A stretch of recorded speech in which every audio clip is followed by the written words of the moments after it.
Coming up, SpaceX launches from historic launch pad 39A. We may have found 7 habitable planets kind of in our backyard. And I have an interview. I'm being interviewed. All that and more coming up on this episode of Tomorrow. Good morning. How's everything up in the sky?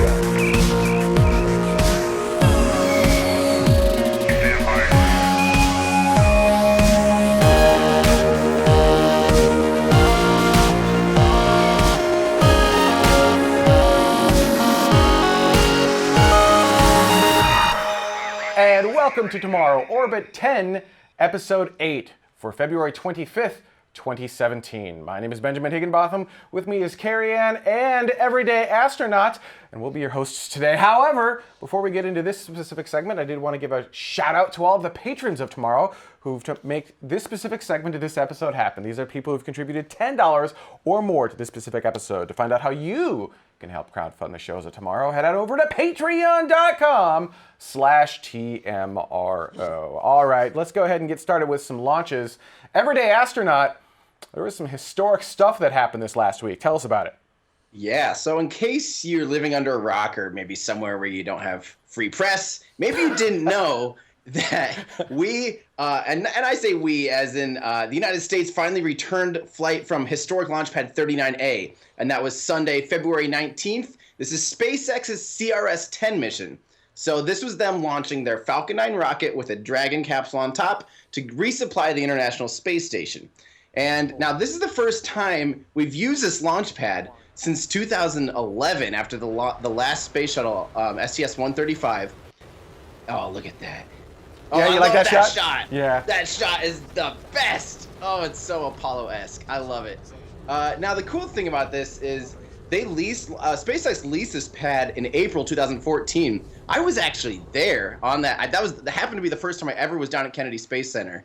And I happened to go to the press conference of them signing the lease, which is really cool. And so it's really cool now to see it in action. And it was a phenomenal mission. About 8 minutes after liftoff, the first stage returned back to Kennedy Space Center. It actually returned to Cape Canaveral.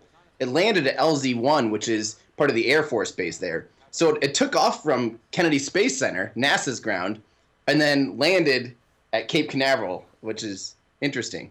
Yeah, right? I think I'm right in that. Yeah, I mean, it's actually, so Kennedy Space Center exists on Cape Canaveral, but there is a differentiation between the Air Force side and the NASA side. That differentiator being Kennedy Space Center versus Cape Canaveral. Very cool, yeah. So yeah, there was a huge success, and they deployed the Dragon capsule, which ended up rendezvousing with the International Space Station a few days later. Here's a, this. Oh yeah, here comes the landing, yeah. So this is the first stage coming back and landing at LZ-1. Now, keep in mind, this is about a 156-foot tall booster. So this is a 15-story building falling out of the sky and landing. Oh, that's the coolest thing ever. I love that. I could watch that all day. Oh, me too. I think that's a beautiful shot. It just looks like a launch in reverse almost, you know? It's just so perfect. Don't say that. Is perfect. The flat earthers will come out, man. Careful, dude. But then they'd have to explain how smoke was going up into a rocket. No, they won't do that. They'll never explain themselves. They'll just be like, fake. Not real. So, fun little factoid. If you go back and watch the SpaceX webcast, you'll notice that they followed this, which is the Launch Complex 39A is on the NASA side, and so it is known as Launch Complex 39A. However, Space Launch Complex 40 is on the Air Force side, and in the 80s or 90s, they actually changed all their launch complex names to Space Launch Complex. So SLC 40, SLC 40 actually says Space Launch Complex 40, whereas Launch Complex 39A only says Launch Complex 39A. And there is also the differentiator in the graphics that say Kennedy Space Center and Cape Canaveral. So it's just fun little historic moments of like, oh yeah, I didn't realize they were slightly different, but the same, but different. So yeah, fun thing. It's very cool. Other launches. You had everything, right? That was you. I didn't. Yeah, okay, cool. Other launches. We had a Soyuz launch a Progress vehicle to station. Here's the coverage.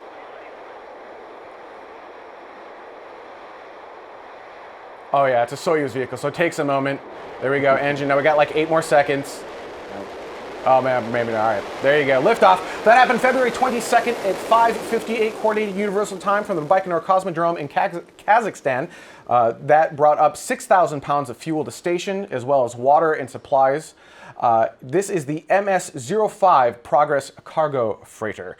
This is that rocket that you see on the screen right there. That is a Soyuz-U variant, and that is the last time that the Soyuz-U will fly. So goodbye, Soyuz-U. You were a phenomenal workhorse with 786 flights. I've actually seen variations in this number between 786, which is what Wiki said, saying there were 765 successes and 22 failures. And when you run that math, you'll go, that doesn't work. And that's because one flight failed on the launch pad and they didn't consider it a flight or failure because it was on the pad. So that's why you're off by one. However, I've seen other sites that say 789 total flights. So I'm not actually entirely sure what the correct number is, but we're going to say high 780s. That's how many flights the Soyuz-U has had since May 18th, 1973. So, yeah. Crazy. That is insane. That is a workhorse rocket is what that is. And that was the last time that particular rocket will fly. So, sad to see it go. Yeah, Bye. sad to see it go, but they are working on newer, cooler rockets. They have other Soyuz variants they are still flying, as well as the Angara's them, right? That's Russia. So, sad to see it go, but making way for new, cooler future rockets. All right, Tim. Well, yeah, to follow up with, remember how just a couple minutes ago I was talking about SpaceX launching a thing called a Dragon capsule. Now, the next part about this, Dragon capsule. So the next part about the story Did you just is Illuminati symbol like the Illuminati? Did I? Did you? So the next part about this is, as we know, the rocket, the Falcon 9 delivers the payload, which is the Dragon capsule. And after 2 days, it rendezvoused with the International Space Station. And so what happened actually is it arrived at the International Space Station. It got about 1,200 feet away, and it actually got waved off. They actually had an automatic abort.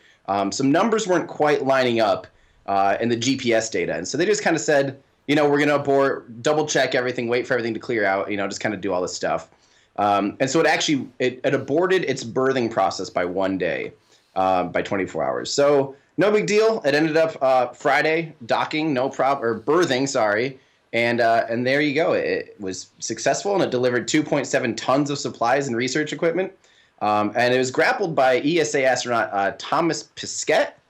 But it'll only stay docked to the station for about 30 days, and then it will re-enter in a big flame. But actually, wait, no, it won't. Actually, wait. I hope not. That's not nominal. Capsule will stay intact. The trunk will burn up, but there will be some flames involved. Yeah, I suppose, yeah. Man. That's like saying the birthday cake was delivered in a great ball of fire. I mean, it's just a matter of semantics at this point. Amazing. Oh man, I suppose there will be plasma burning from the bottom of the. It'll be fire. Wow. So right along the lines of the time that Dragon birthed, there was another docking. Now, the docking and birthing are ever so slightly different. Are you comfortable explaining the differences between docking and birthing? Yeah, actually, I think I am. So a docking will be it actually goes straight up and makes a hard connection between the docking ports. Mm-hmm. And a berthing is where they use like the Canada arm or there's this weird other thing that looks like a spider. And they use that and they actually grab it. And then look at that. They grab it. Yes! 3D. And then they pull it up and then they're berthing it to the station. So it's a matter of, I think, procedures is kind of how they... Right? Is that kind of the differentiator? Yeah, I like to say that the very simplified variation is that either I can go up and I can park at your house all by myself, or I can wait for you out on the corner and you can kind of come out to me. But either way, we make the connection, right? Ooh, how about this? Or you come out and then you drive my car up to your house, I guess. Or what about you own a Tesla and you let it park itself in the garage versus... You park there and you wait for your dad to come park it or something. Either way, but there was a docking that happened. Why don't you tell us about that? So yeah, so not to confuse birthing and docking and all this stuff, but the next day, so I think I had my days off because this was just yesterday, and Thursday is when it got the Dragon capsule got birthed. Friday, 24 hours later, the Russian Progress that Benjamin just talked about did arrive to the International Space Station, and this footage, I hope you have that part of it, like actually the last little bit. Yeah, it's a little bit. I think so. It's a little bit further in. Like you're gonna Well, have to talk for a while. Talk for. Speak yeah. slowly. I'll speak real. Oh, so because that part is awesome. You get to see it firing all of its maneuvering thrusters to get perfectly aligned to make a beautiful dock. And yeah, so this is docked to the Russian Pirs module, and yeah, it'll stay docked there until about June. But I'm out of stuff to say because this stuff happens all the time. And I just want to see that one clip. I don't even know if it's in there. But, it might be this. But even outside of that, these were live views from space on NASA TV, which I think is kind of incredible. Yeah. Right. I mean, 2 vehicles going up to space station days apart, delivering supplies. They've got this process down at this point. Yeah. Oh, that's the shot. Yeah, you can see it kind of, if you look carefully, you can kind of see it firing. Yeah. Just little thruster fires. Mm-hmm. It is so cool. I love that. Yeah, it's a busy time at the International Space Station right now. Yeah, absolutely. Which is really nice. Really cool. All right, I've got a really cool story talking about, I kind of want to put this up front because it's a big deal, but we have found potentially 7 Earth-like planets in the habitable zone. So that's the Spitzer Space Telescope, which helped to find these things. Actually, the initial discovery was done by the TRAPPIST crew, which is named for the Transiting Planets and Planetesimals Small Telescope in Chile. They found 3, and then 3 of these planets. And then NASA and a bunch of other groups, ESA, got together and said, let's throw other resources at this. And Spitzer was able to actually help expand that to about 7. These planets are firmly located in that habitable zone, but what's interesting is that they're much closer to their star than our planets are to our star, and that's because their star is a dwarf of sorts. It's a red dwarf, thank you. And so it's not nearly as powerful or as bright as our star, so the planets can be substantially closer. And because of that, if you were standing on, this is actually a good shot right here, if you were standing on the surface of one of these planets, you would see the other planets all larger in the sky than our own moon if you were standing on Earth. So you'd have these, wouldn't that be an incredible view? Just this. Can we please go there? Yeah. Well, here's the thing. It's about 40 light years from Earth, which is 380 trillion kilometers or 235 trillion miles. So, yeah, we can go there, but not in your lifetime. That's going to be a multi-generation trip. Let's freeze ourselves. Now, because they're located outside of our solar system, these planets are known as exoplanets. And like I said, it's called the TRAPPIST-1 because of the group that initially found them. And it's an ultra-cool dwarf is that sun. And because of that, there might be liquid water. And those planets are potentially tidally locked to their sun, much like our moon is tidally locked to us, which means the same side is always facing the sun. So because of that, you're going to kind of have these wild temperature swings between the side that's facing the sun and the side that's not facing the sun. So you'll have one side always in darkness and one side always in bright. But you're going to have that kind of equator, that line of demarcation in between the two, and you could have liquid water in that area. And to us, liquid water is the thing that to life as we know it needs liquid water. So this could be pretty awesome. There could be life there. There may not be. We don't know. They do look like rocky worlds at this point based on some of the data that we gathered, but we are taking additional instruments such as the James Webb Space Telescope. Once it flies, we'll point it at these planets and see what else we can get. So yeah, this is the largest number of potentially habitable planets that we've ever found in one system outside of our own solar system. Which really cool. And relatively close. I mean, 40 light years away, it's far, but in the cosmic grand scheme world, of things, it's pretty close. Yeah, in the cosmic world, 40 light years is very close. In the human timescale or human distances, it's pretty far. So I mean, it all depends on what scale you're using for that. But you know, it's an exciting discovery regardless, just because we're finding more and more of these. Heck, even a decade ago, we didn't have like any of these. Maybe it was a little more than, well, I think about a decade ago, we didn't have any of these. And so finding all of these exoplanets and all of these discoveries is just absolutely incredible. Imagine what's going to happen in the next 10 years. Yeah. Tarantula in the chat room is asking, how can they determine orbits? The orbits of these planets are tidally locked. That's a great question. I don't know. We'll save that one for Jared. I'm sure it has to do with the instrumentation and like some of, because they're using. I cut that out of the video, but they're using basically variations in light to detect these, and then some of the other instruments are looking at like the light spectrum and then like where the dots are to figure out like what's on them. How they figured out they're tidally locked, I don't know. Or it may only be a theory that they're tidally locked. I don't know the answer to that. That's a great question. We'll see if we can find out, and that would be a good space pod. Yeah. And another quick question. So, James Webb will eventually be able to point at that. Can they make that like a priority? I mean, I feel like that's one of those things like I want to see, that's a great test of James Webb Space Telescope.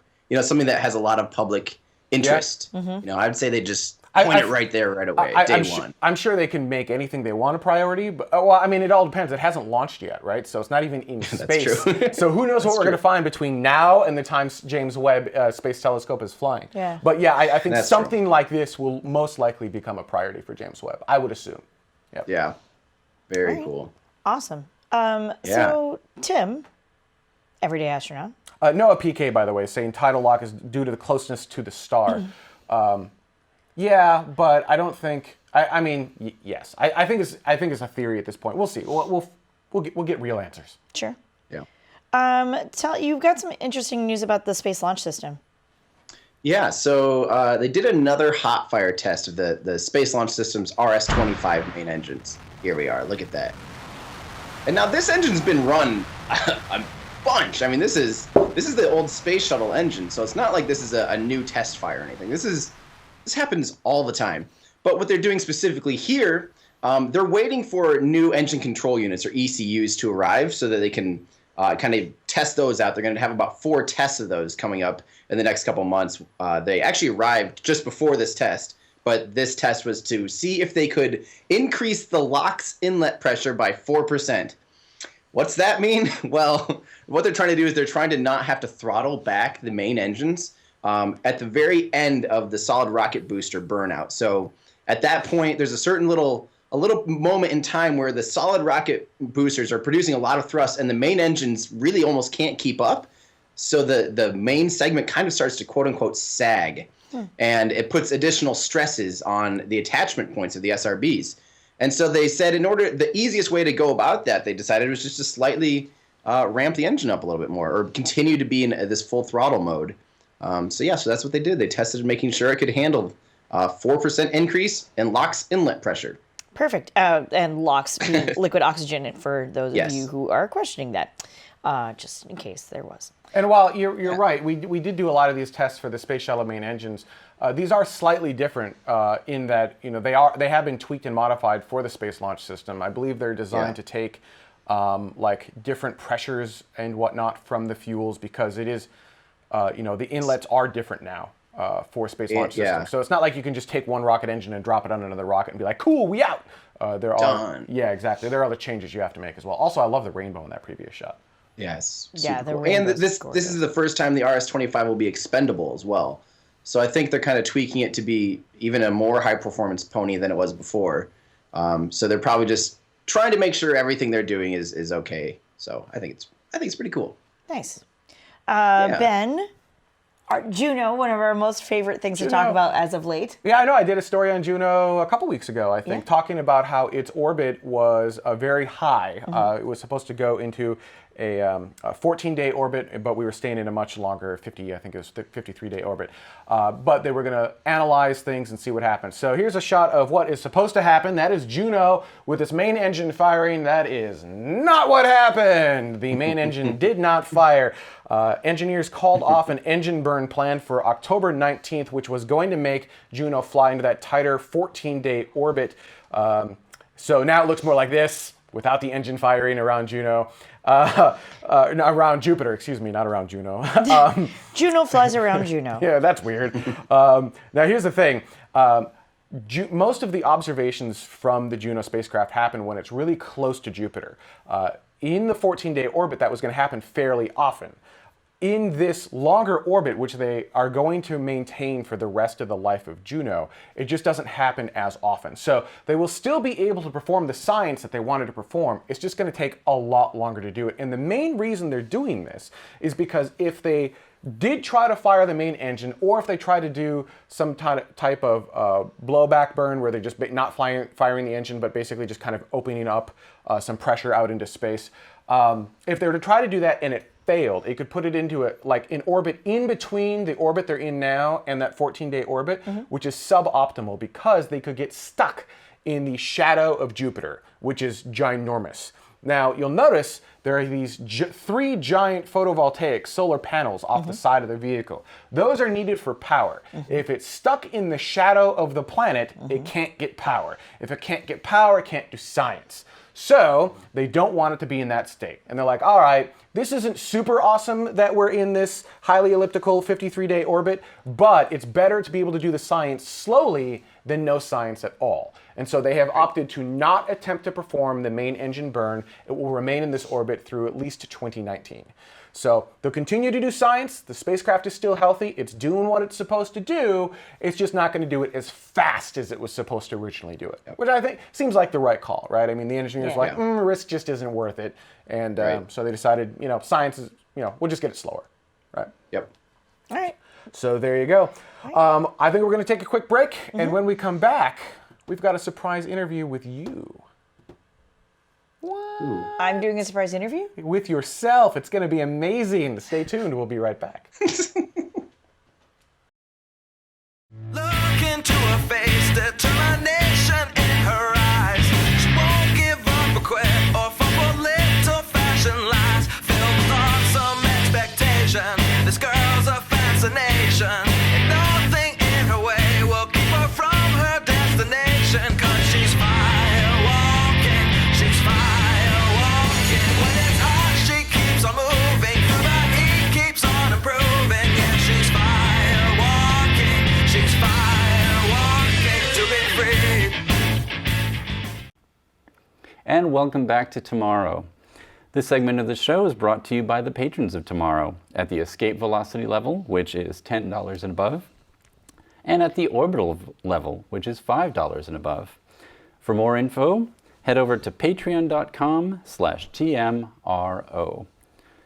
I'm Chris Radcliff, and I'm representing the citizens of Tomorrow today. Here with me is Cariann, who usually sits in this chair. But today, we're going to do things a little bit differently. Is the heat on? Yeah, I feel absolutely.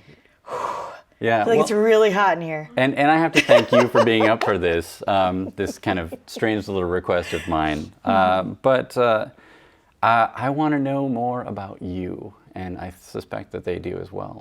So let's get started. All right. So let's start with your Twitter bio. Yes. Like most people do. And I find it fascinating. I'm going to read it out here.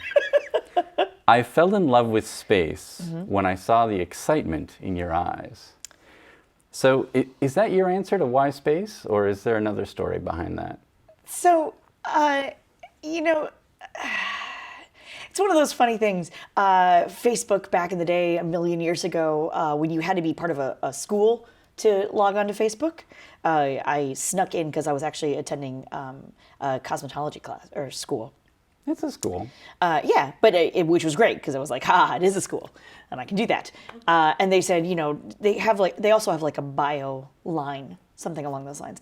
And if I remember correctly, I think it was actually on Facebook before I was on Twitter. And so, I never know what to say about myself. Like, who feels really comfortable introducing themselves and making some sort of sense, the elevator pitch of you, as it were. And at the time, there was some stupid song that was really popular, and I took a line from that and kind of changed it around a little bit. But when Twitter came around, I didn't want to have the same thing. While I am me wherever I go, for instance, in real life, that doesn't necessarily mean that I want the same thing, right? Like I'm You want to have dimension. You want to have Yes. variation. Right. So while, again, still me, I wanted something a little bit different for that. And I kind of just never really knew what to say. And everyone always has these cool, like, oh, I work for this company, or I do these things, and I connect, I'm a people person. Like, it's all of that kind of stuff. And I really just didn't know exactly what to say. And that was sort of something that kind of rattled around in my head. I didn't really know how to word it or what to say exactly. But we've asked that question, why space, of so many people inside the industry, outside of the industry, people, just space enthusiasts and all of those different things. And when we first started, and I know this is a question a little bit later on, so I'll try to keep this short and not trample on that question. But when we first started, it was sort of the insider and outsider look. We kind of took a page from NASA Edge's playbook and said, Ben knows things about space and Cariann really doesn't. And so he's going to teach her things about space. And I was like, cool, whatever. But eventually, after doing this long enough, the thing that makes me excited about anything, even things I don't understand. And quick shout out to Vax, because half the things you say I don't understand. But I love the things that anybody is excited about, because they're excited about it. And I like seeing that joy come out of them. Does that make sense? Yeah. And so that's where that phraseology kind of came through with that. So yeah, I feel that too. That's kind of, yeah. So to all of you out there, if you were wondering if it was about you, it is. It's like it is, but like not you. But yeah, I mean it is. So people talk about, I was a space fan since I was a tiny child. Was that something that you heard much about when you were little? And did it feel like it applied to you? Like space was for you? I don't know. I don't know how my childhood per se and my perception of things differs from everybody else's or anybody else's exactly. I was born in like South Miami in Florida.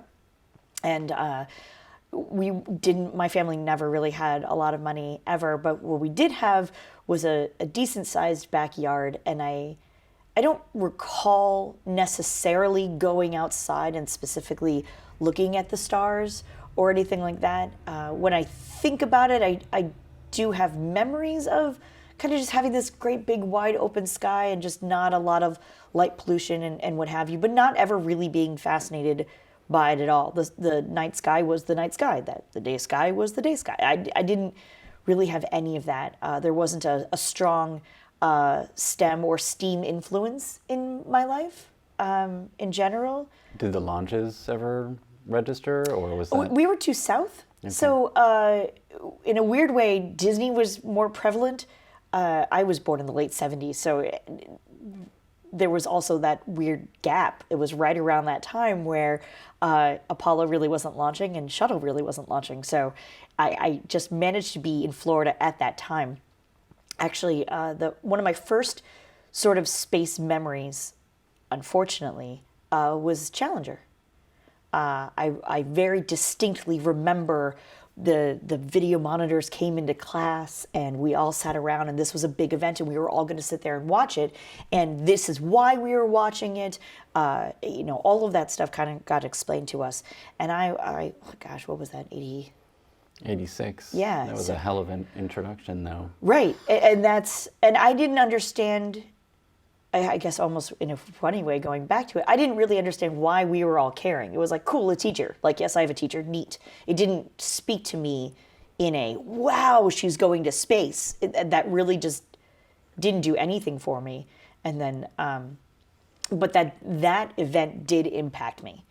That was I didn't understand, because I just didn't understand. I just didn't understand any of it. I didn't understand why we were going. I didn't understand why I was supposed to care. And then I didn't understand what went wrong. And I mean, right. At that age, I'm not going to, right? I was 8 or 9, in there somewhere. So, but if in terms of space history, that's the first thing I distinctly remember. I mean, for obvious reasons, I suppose. But no, I didn't really grow up around it at all, really. When Ben and I had actually, we'd had a couple of previous podcasts before TMRO, formerly known as Space Vidcast. And through different varying ways we came about it, he said he wanted to do space or the oceans. He kind of wasn't really sure. And I said... Yeah, and we've heard that story from his perspective, Yeah. the how Space Vidcast got started. Yeah. But I happen to know that episode 1 did not have you in it. Yeah. Episode 2 did have you in it. Yes. And I'll just say it was an improvement. Thank you. How did that happen? So back in the day, for all of you young people who don't remember life before podcasts, there were these cool things called radio shows. And when podcasting came on the scene, the easiest way to describe it was like, well, it's like a radio show, but not on the radio, right? And Ben and I actually had a proper podcast, just voices only, with some friends of ours. We kind of created a couple different formats and played with a couple different things, but always based around technology, which again was something I've always been sort of around, but not really super involved in. So again, it was another insider outsider kind of point of view. Pardon me. Apparently, I don't talk this much normally. Oh, that's all right. I'll fill that by. So I think we actually have some footage from the first do you video. really? Well, actually, not the first video, but the second episode of Space Vidcast. Oh, if you've got that, you've got to roll it because that's hilarious. Yes. No. Because it's a little different from today. Maybe not. Well, while they're trying to fill that gap, They'll find it. They will, because it's in there somewhere. Anyway, we had the proper podcast, et cetera, and then eventually we had a video podcast of sorts where we were recording a proper. Oh, there it is! Isn't that lovely? Yeah. In all of its glory. When I say all, I mean that is full resolution at the time, and let me tell you, that was revolutionary. There you go. That's, oh, wow. Am I ever pale? I guess that hasn't changed, has it? That's fantastic. There's Ben taking over the entire show, per usual. Yep. Have I said anything yet? Yeah, you get to be Ben's foil All right, for good. this one. Yeah, I mean, every once in a while. So anyway, getting back to you, how did you decide to be on this show? So, we did the one, and we had been working together for so long. I had always joked that he put me on that other video podcast because I had to wait for him at work. It was a job that we both worked at, but the podcasting thing was kind of on the side at the request of the CEO at the time. Ben said, oh yeah, I really want to do that. That's what I want to do. I'm going to do this thing. It's really great. He had a couple of other different co-hosts, but I was stuck at work with him until they were done. And so then eventually it was like, well, we'll see what happens. We'll see if, we can make this work eventually. I think he just didn't want to put me on because I always tell him how dumb he is. Which is not to say that he is, because he really isn't. He's a very intelligent person. He's one of the most intelligent people I've ever met. But And you should know, though, that's why everybody else wants you on. So. Yeah, no, you're right, exactly. Because it does kind of go to his head sometimes, which is why it looks like he's got those little ears. It's not even the little ears, it's so much as the big head. Thankfully, he's laughing at me right now. I can see that. So that's fantastic. Yeah. So there was that. And then he wanted to do the space or oceans thing. And I said, it's dumb. The very true nitty gritty stories, I said, I don't want to. It does not interest me in the slightest. And so he said, well, I'm still going to do it. I still want to do it. And I think that was STS 119, and he was kind of doing a talking head thing with the launch going on. And I didn't even watch it live. I really had no interest. I didn't care. But later on, he kind of was going over some of it, and I heard him talking, and it's so difficult when it's just you in the chat room, and you kind of go, oh, yeah, oh, yeah, you, yeah, okay, yeah. And I'm like, you're not saying anything. You're not doing anything. You're just pointing at the screen and going, yes, I see that too, or you wrote something, cool. I go, that is so not engaging. It's boring. I don't get it. What are you doing here? What do you want? And he's like, well, I mean, I want them to know that they said things and I saw them, and I'm like, cool, but there's nothing. You're not doing anything. And after now having had 2 different podcasts together, it was like, look, here's the deal. You need me, okay? You need me to make this interesting. And I'm pretty sure I said that to him, even though I'm usually not as bold in real life with him. But I said, I'll do this with you, but you have to, you have to promise me, as soon as we have nothing else to say, we're going to quit this because this is so stupid. I don't know why we're doing this. I don't get it. I'm not interested and I don't care. And yeah, so. Well, one day you'll run out of space. Eventually. That's what they tell me. We be a just while. discovered 7 new frickin' planets. No, I'm kidding. I have legitimately fallen in love with the topic, even though I still get confused over which engine is which and which launcher is which and all of those things. That's information I just don't retain, which I think has always made me feel like an outsider. It still continues sometimes to make me feel like an outsider. And one of the reasons I continue to do this is because I don't want other people to feel that way. I want them to still enjoy the topic. I want them to still feel involved and engaged and know that there is a place for you, not to sound super corny, and I hate when stuff rhymes, but that there is a place for you in space. Yeah, absolutely. Because it doesn't matter what your level is, what your interest is, what area you're interested in. There's going to be some way for you to get involved or to stay involved or to be interested or to help out or express yourself.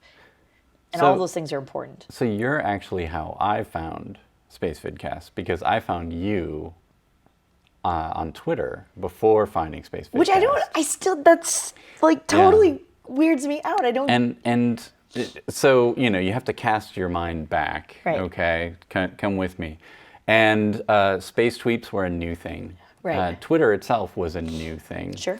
The community on Twitter at that point, we were all connecting around the Google Lunar X Prize because Rev, who can never remember his actual name, was putting together this really good community of people who, again, it was accessible, Yeah. it was engaging, but it was also real because you were one step away from the people who were actually doing all of this amazing stuff. So what I was wondering is, so I found you through that. There was some video thing that they were doing, and it was like a hangout, but maybe a hangout, I don't know. Sure. And, one of the people was Cariann. I'm like, oh, who's Cariann? Because everybody else on the screen has an interesting story, so Right. Cariann must have an interesting story. And that's how I found Space Vidcast, and there we go. But how did you meet those folks? That was like, so the first year of doing Space Vidcast, called at the time, we were just trying to cover things, right? Things that were interesting and things that were relevant. And if you go back to season 1, and don't, but if you go back to season 1, even a couple of those early seasons, but particularly season 1, we had just about anybody on who was interested and had something to say. So there were some interviews that did not go well, but somehow magically, again, Rev, thank you, Mike Fabio, and good luck on the baby thing. He somehow connected. I don't even know exactly. This is where I have to defer to Ben, and I feel bad about doing that, but he, again, we have to remember, I didn't know, I didn't care, I wasn't interested. So I was very little help. I actually fought him for many years on trying to find something interesting, trying to find someone interesting, trying to find something that was involved in space, because I really, very much so at the time, held on to the belief, like hook, line, and sinker, that anything that could possibly be said about space has been done or said by NASA. Like, done deal. Like, I don't even know why we're doing this. So it was really put on him to do the groundwork of figuring out who was going to be on and why. And so there is a missing piece there that I just don't know that part of the story. I apologize, of how we got connected to Rev in particular in order to eventually get to cover live the so-called at the time Google Lunar X Prize, now the Northrop Grumman Lunar Lander X Prize Challenge. Right. In I think that was 2008, if I remember correctly. In any case, so we eventually had a hangout. Rev connected us, and then we got connected to Will Pomerantz at the time, who was working at X Prize Foundation, as Rev was as well. And so when we got that interview, and we just clicked like right away. Will was just really amazing. Mike continues to be amazing. And then that hangout led to sort of an off-air hangout, which is probably where we got connected, which then eventually led to us going down to Las Cruces and covering that, which is really cool. Yes. Really, yeah, really cool. absolutely. So that actually leads into my next question. So you and I and Ben Yes. first met in real life at SpaceUp San Diego. Yes. So you were in Minnesota Yes. at the time. And I said, hey, you do video things and I'm doing a space thing.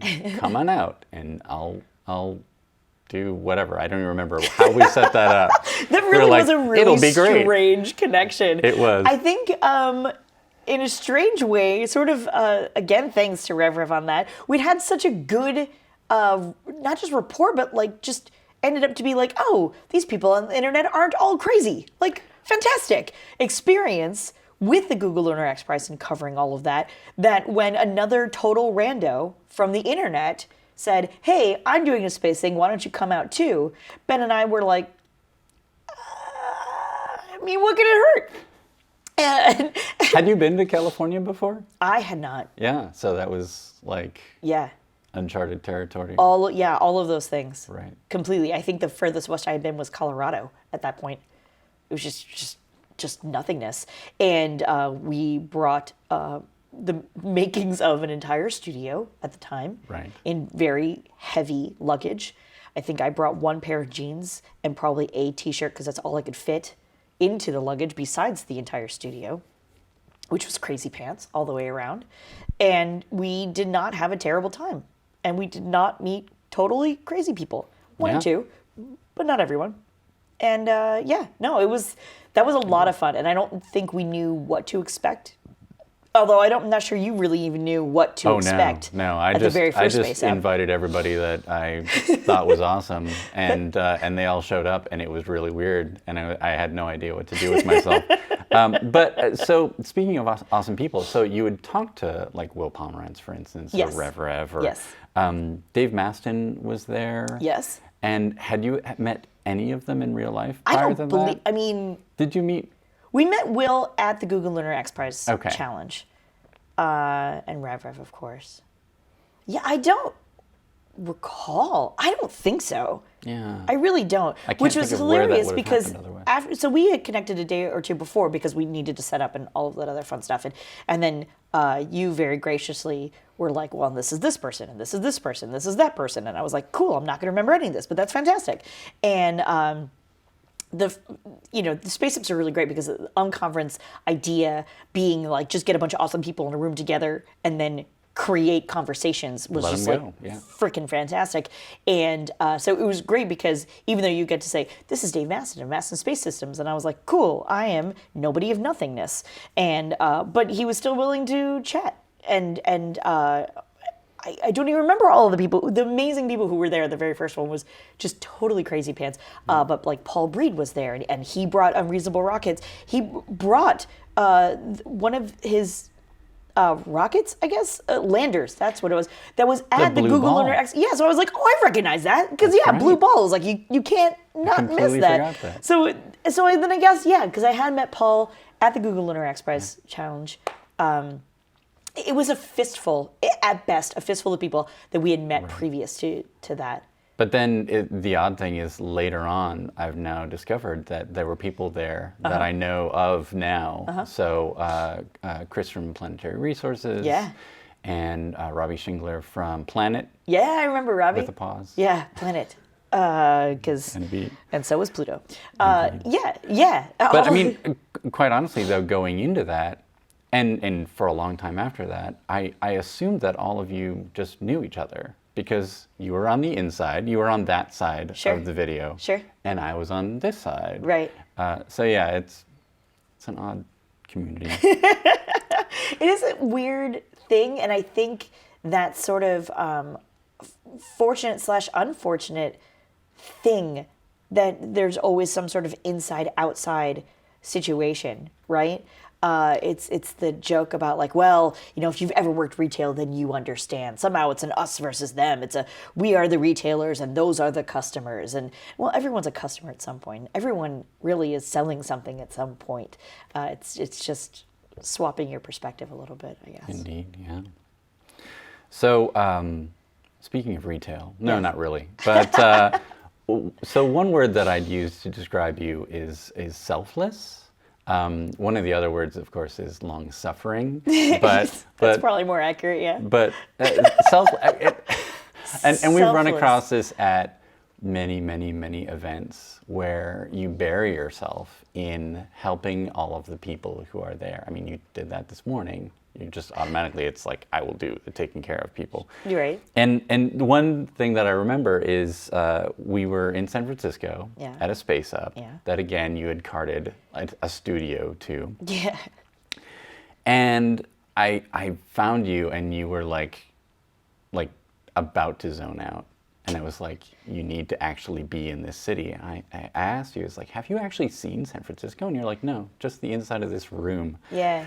So I had to like drag you Yeah. physically away from that event just so you could see the city that you were in. Which, by the way, if I may, for a second, because this is getting very uncomfortable for me, and I know it's going to get more uncomfortable as soon as I'm done talking, so I'll just talk forever. You're one of the only people who can do that. As much as I love people, and I do, and I'm going to cry before you even make me cry.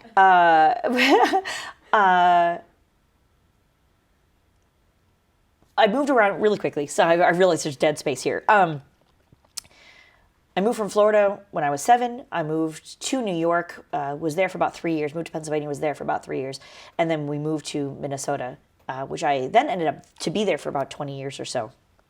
However, about 3 or 4 years in, my dad jokingly said, "Oh, surprise, we got to move." And I immediately burst into tears. And 7, 10, and 13 are not super easy ages to deal with in general, let alone completely changing everything you've ever known in your entire life again and moving. In those changes, the only sort of consistent thing I had were my parents and then eventually my brother, who's 8 years younger than me. And I, in a weird sort of like self-preservation kind of way, I learned or taught myself, correctly or incorrectly, that the only people I can rely on really is like myself and then these people who brought me into this world. And so I make a lot of friends, or what appears to be a lot of friends. I make so many acquaintances, and I'm very friendly with people, and I love people, and I enjoy what they enjoy. But for as extroverted as I am, I do have an introverted heart of, I need to keep everyone about this far away from me. And it really wasn't until we connected with you, and it wasn't immediate by any means. It took a while, but you were one of the first people to really break through, and someone that I didn't know very well that somehow I had this strong connection with.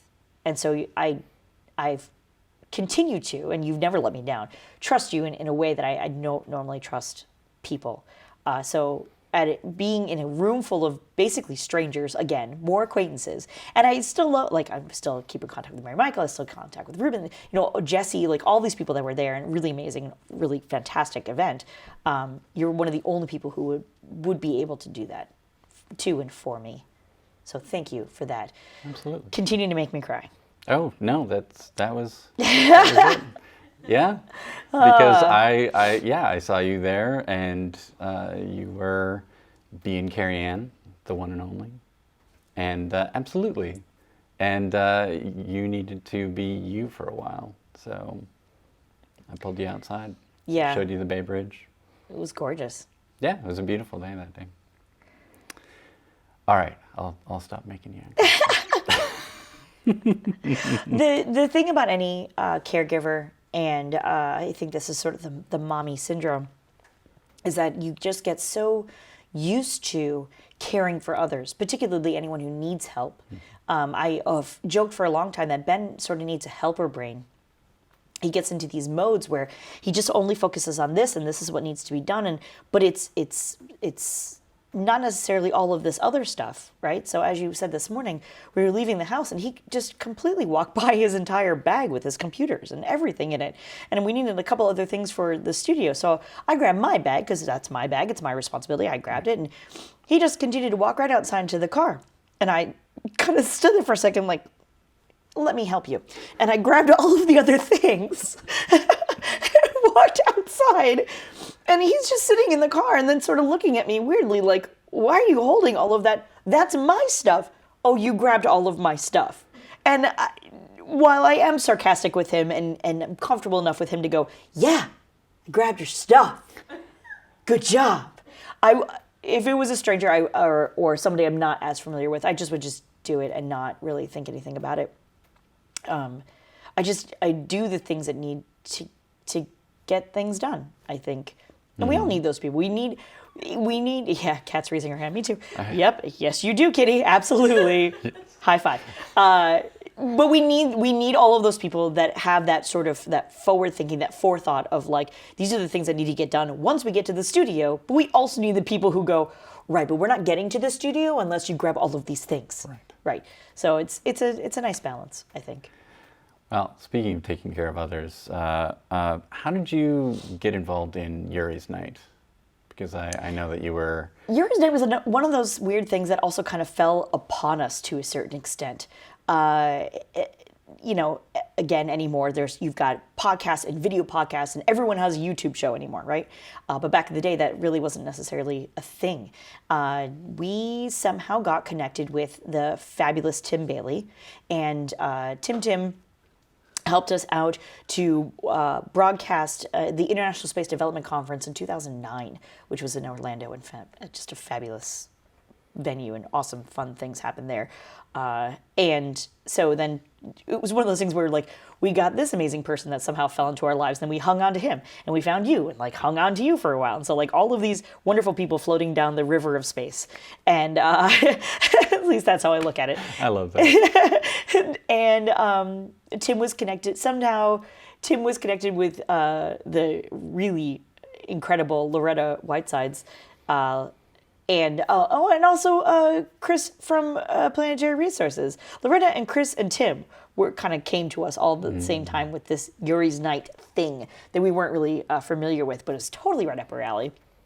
And we got involved for like 1 year, just kind of seeing like what was going on. Like, oh, maybe we'll have our own sort of internet-y Yuri's Night, right? Like we have our chat room, we have the video.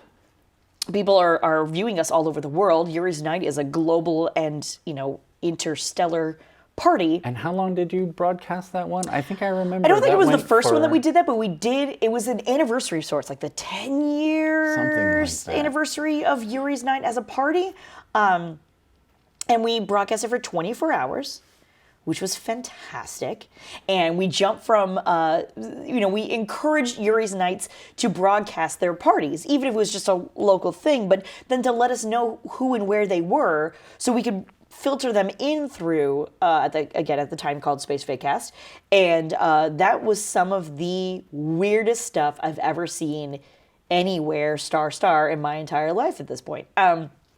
It was great though, because it was really cool for a number of different reasons, not just to see like the weirdness of different countries and how they decide to do Yuri's Night, but also just like that, seeing that Yuri's Night is that sort of, it appeals to anyone and everyone, right? So there was one Yuri's Night party where we almost thought we got into the wrong party, actually. Like, somehow we tapped into the wrong webcast, because it was like a bunch of dudes in suits, and they're doing this really highly regimented, like, presentation-y thing. And I was like, well, it's like 10 a.m. there, so maybe that's why. Like, I'm not really sure.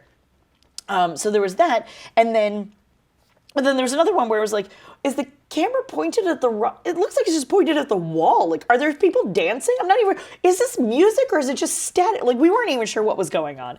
But that was really cool. That was a lot of fun. And it just goes to show you that your Yuri's Night party in particular can be anything that you want it to be. Yeah, I mean, it also shows that you're willing to put in enormous amounts of effort for fairly random but potentially community-building activities. Totally. And so, I mean, what I wonder is there ever a point where you thought, what did I get myself into? You mean And- like today or like ever? Well, just like the total high point of that, or maybe it's every day. I'm thinking of, you sitting in sweltering weather in Florida for launch coverage. Oh, that didn't even cross my mind as an option. Sure, we'll say that time too. No, there was a time where, as we like to say, neither Ben or I were really like in the industry at the time. He was working for like a company that built websites for like real estate companies or something like that. I had a job at like a Target or coffee shop or something along those lines. But we were just starting to try and get the space pod thing going, right? So we had the show, with the live show. I think at the time it was Thursdays. Pardon me again.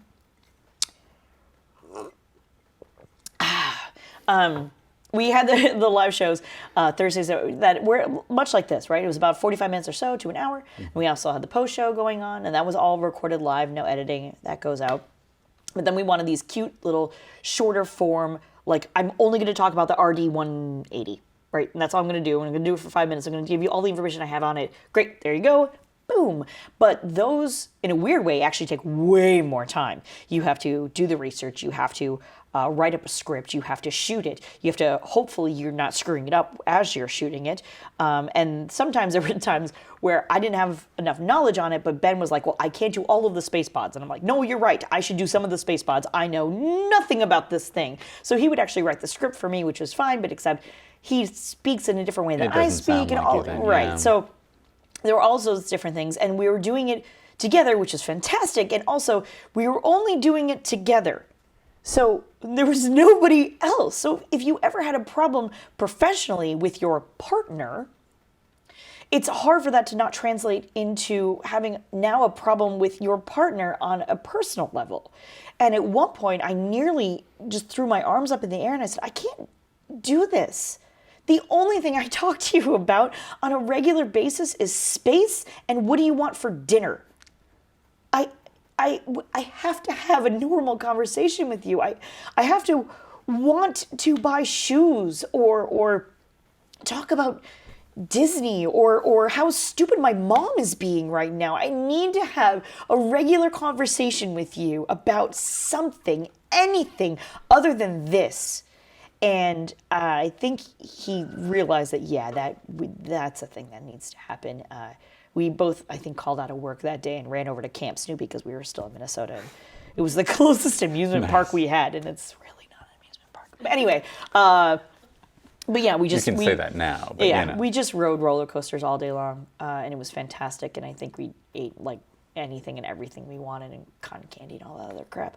But yeah, we needed a break. We needed to find some sort of balance between what we were doing, because we look at it like a mission. It's not just something we enjoy doing, because we do enjoy doing it, but there are days you wake up and you're like, I've got a migraine and I feel sick, or I don't know who this interview doesn't sound like it's going to be a good interview. Like, we already talked to this guy and he doesn't know what he's talking about. This could be crap, or anything, right? You have a couple of bad shows in a row.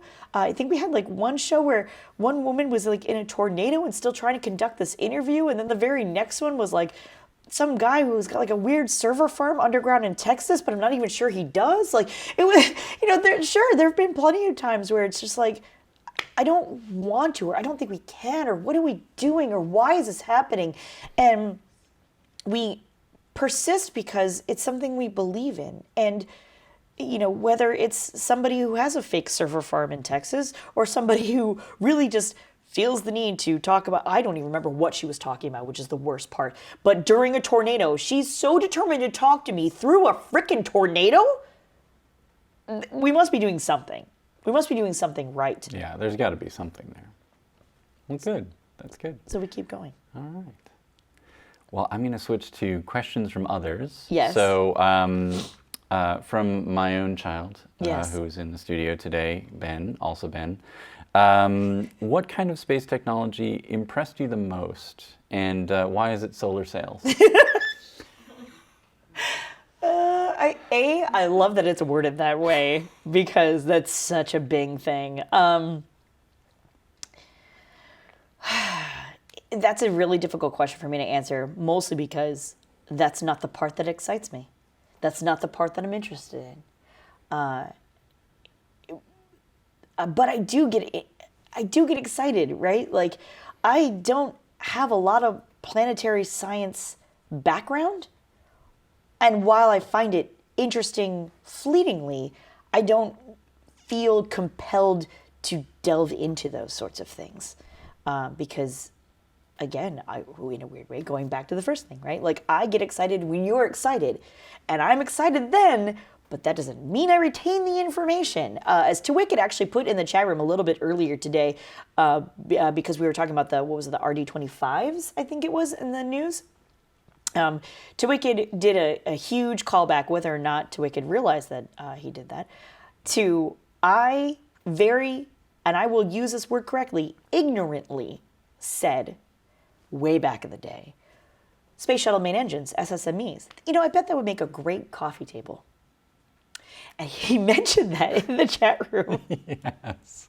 Which was amazing. Everybody take a moment to imagine the Right. Space Shuttle main engine as a coffee table. Right, because they're like what? The skirts for on them are ants. just like 7 feet tall or something along Yeah, those lines. absolutely. And they're probably almost as wide at the end. At the end of a space shuttle, they look really kind of tiny.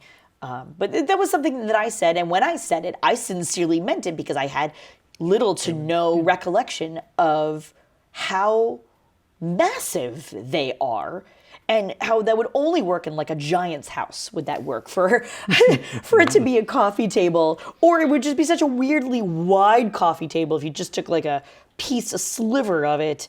None of it would make any sense. And then you Right. get to go, what is that? And like, oh, that is my Space Shuttle main engine coffee table, Yeah. obs for obs, You could not a probably kiddie pool. like slice off the bottom of the bell and flip it over and put some seats in it, and it would actually make a nice. That would be, yeah, like kind of, almost like a 70s, 60s sort of like pit. Yeah, pit seating. Absolutely. Yeah, but that's because I just don't. That's just not the part that I care about, I guess, to a Absolutely. certain extent. So the technology is interesting and it's ever evolving, and I do like to talk about it, but just not in those sorts of depths, I suppose. Right. Well, also from Ben, and then I'll go to the chat room for other questions. If you could live anywhere in the solar system other than Earth, where would you want to live? Second Earth, Earth 2. I don't know.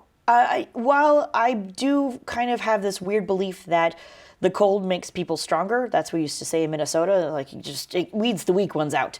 I don't really have like a strong affinity to live on Enceladus. I think the closest, and people who have watched the show for a while have heard me say such things for quite a while, probably the moon, because you have that sort of connection to, if I have to leave everything I've ever known in my entire life, all of the people that I know and love, if I can't take them with me, I still kind of want to be close by. I still want to be able to see them. I still want to be able to be on the moon and look down and say, well, I can't identify Minnesota, but I know that my family is there. There's some just inherent connection to that I can't speak for anybody else, but I think that I feel as though I might lose if I was any further, really, even Mars. No, I believe that, because that's the number one pastime of astronauts on the space station, is looking out the window at Earth. And that's going to be a big question of what are people going to do once Earth is not visible. So I think it's different if it was... Now, my parents wouldn't choose to go. My brother and his wife probably would not choose to go. But I do believe that there probably are generations of families that would choose to go possibly together, right? And I think that would make a huge difference if I were to have relatives on Mars and relatives on Earth and relatives on the moon and relatives, traveling to Enceladus.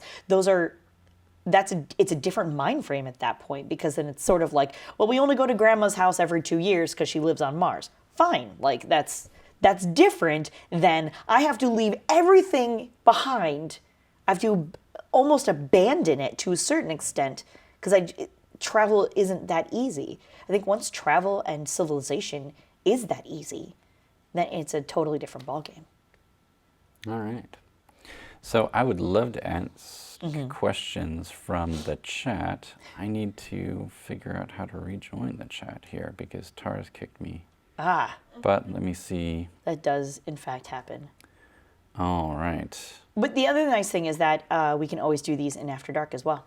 That is true, actually. We have a number of questions, and then we can get me access to those as well. Yeah, perfect. All right, well, why don't we do that?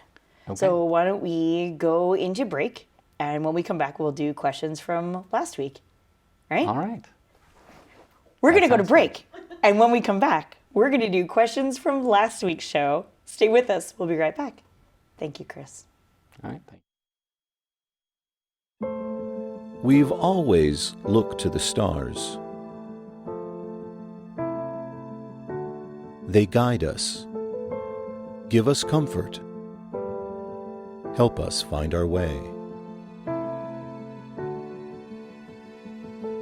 We see ourselves out there. When we look up, it inspires us. And we long for something we don't yet know. We yearn to go there. So, we venture forth. We choose to go to the moon in this decade and do the other things, not because they are easy, but because they are hard. Because that goal will serve to organize and measure the best of our energies in space. Tranquility Base here. The Eagle has landed. It's one small step for man, one giant leap for mankind. The exploration of space will go ahead, whether we join in it or not. Many think we stopped exploring. But we know our journey didn't end.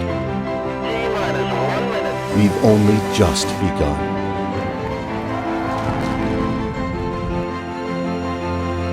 Orion is functioning perfectly at this point.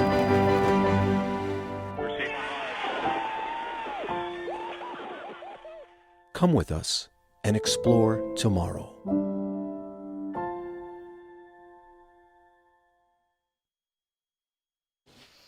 And welcome back to Tomorrow. Now, before we get into comments from our last week's show, I did want to give a shout out to all of the patrons of Tomorrow who've helped to make this specific segment of this episode happen. These are the patrons on our escape velocity level. They've contributed $10 or more to this specific episode. We've also got our orbital patrons. These are people who've contributed $5 or more to this specific episode. And our suborbital patrons. These are people who've contributed $2.50 or more to this specific episode. And at this level and above, you're going to get access to After Dark as soon as it is available. And I think we're going to bring Cariann back on set and ask some of those questions, so that should be a very interesting After Dark. And we've also got our ground support patrons. These are people who've contributed between $1 and $2.49 to help crowdfund the shows of tomorrow and get your name in the show. Head on over to patreon.com/TMRO. All right, welcome back, Cariann.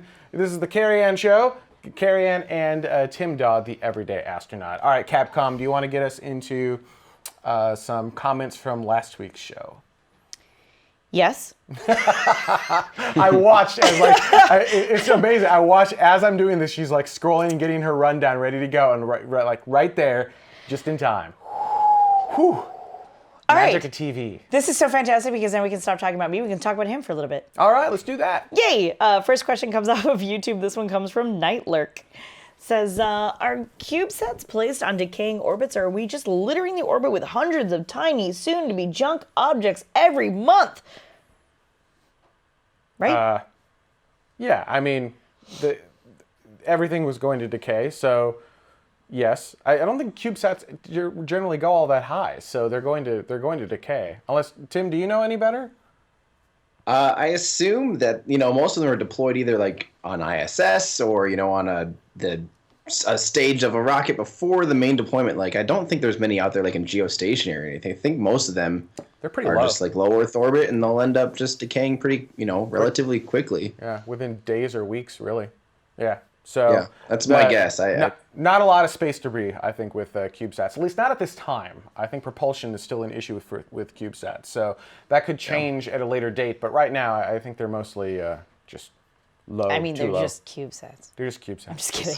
Bye. Don't Bye, be Sam. bad. I'm just kidding. I'm just kidding. Yeah, but I mean, at 22,000 kilometers per hour. Yeah, that'd be a bad. Hence the joke. I know. I'm just like.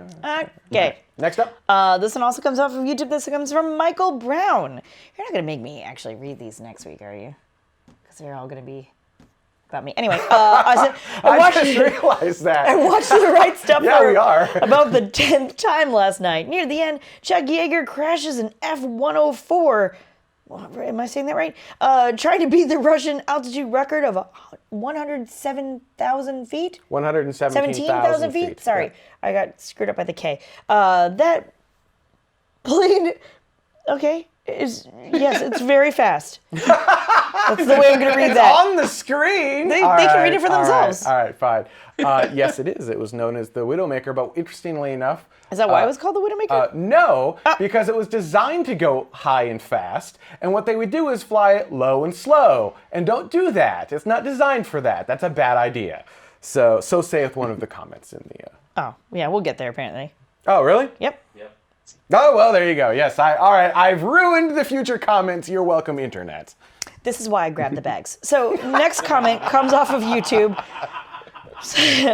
Call the See what you did there? capacitor. You tied it together. Well done. Tied it It's together. like I knew what I already said. Thankfully, I was actually listening what I said for once. The capacitor says, I couldn't stop laughing at all those CubeSats being deployed. Just looks like they're making a mess of space. I got video of it this time in case you... So here's what it looks like. There you go. It's like bloop, bloop, bloop, bloop, bloop. It does sort of look like we're dumping off our garbage, doesn't it? It does. It kind of looks like a sci-fi film almost, like an old school, like Kubrick 2001 kind of. Yeah. Oh, we need Blue Danube. Ba-da-ba-da-ba. Oh, anyway, can't do that. It's copyright infringement, I suppose.